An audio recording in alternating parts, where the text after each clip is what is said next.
நீயா நானா ஷோன்ற பேர்ல எடுத்த ஒரு டிராமாவோட ஆர்டிஸ்ட் தான் நாங்கெல்லாம். 31st ரிலீஸ் ஆன நீயா நானா ஷோக்கு நானும் போயிருந்தேன். நிறைய மீம்ஸ் பார்த்தேன். சும்மாவே உட்காந்துட்டு இருக்கேன், பேசவே இல்லைன்னுலாம் போட்டிருந்தீங்க. ஆக்சுவலா ஷோ ஸ்டார்ட் ஆன 10 நிமிஷத்துலயே எனக்கு தெரிஞ்சிருச்சு, இது வந்து முழுக்க முழுக்க டிஆர்பிக்காக கான்சென்ட்ரேட் பண்ணி ஸ்கிரிப்டடா எடுத்த ஷோன்னு. இதுல நான் பேசி என்ன பிரயோஜனம்? 8 மணி நேரம் எடுத்த இந்த ஷோவை 45 மினிட்ஸா எடிட் பண்ணி போட்டிருக்காங்க. இதுல வந்து நாங்க கொடுத்த வேலிட் டேட்டாஸையுமே வந்து அக்செப்ட் பண்ணிக்க அவங்க ரெடியா இல்ல. இதுல கோபிநாத் சொல்லியும் தப்பு இல்லை, ஏன்னா அவரே வந்து டாக் பேக் கேட்டு கன்சோல்ல என்ன பேசுறாங்களோ அதுதான் பேசிட்டு இருக்காரு. நீயா நானான்ற டெபேட் ஷோல நானா மட்டும்தான் இருந்தது, நீயான்றதே இல்ல.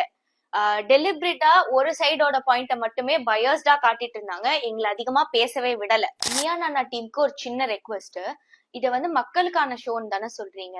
சோ இத ரெக்கார்டடா இல்லாம ஒரு லைவ் டெலிகாஸ்டா பண்ணா மக்களுக்கான கருத்து அவங்களுக்கு கரெக்டா போய் சேரும். சோ இது பாக்குற மக்கள் எல்லாருமே எது உண்மை எது பொய்ன்னு தெரியாம இது எல்லாத்துக்கும் தயவு செஞ்சு ரியாக்ட் பண்ணாதீங்க. டிவி மீடியாவா நமக்கு ஒரு பெரிய ரெஸ்பான்சிபிலிட்டி இருக்கு. ப்ளீஸ் இதை மிஸ்யூஸ் பண்ணி மக்களை மிஸ்லீட் பண்ணாதீங்க. Prevention of cruelty to animals ஆக்ட்ன்ற கவர்மெண்ட் ரூலுக்கு அகேன்ஸ்டா தான் இந்த ஷோல நிறைய விஷயங்கள் பேசப்பட்டது. தெருநாய்களுக்கு சாப்பாடு போடுறது, கருத்தடை பண்றது, ரேபிஸ் வேக்சினேஷன் போடுறது எல்லாமே வந்து கவர்மெண்டோட பொறுப்பு.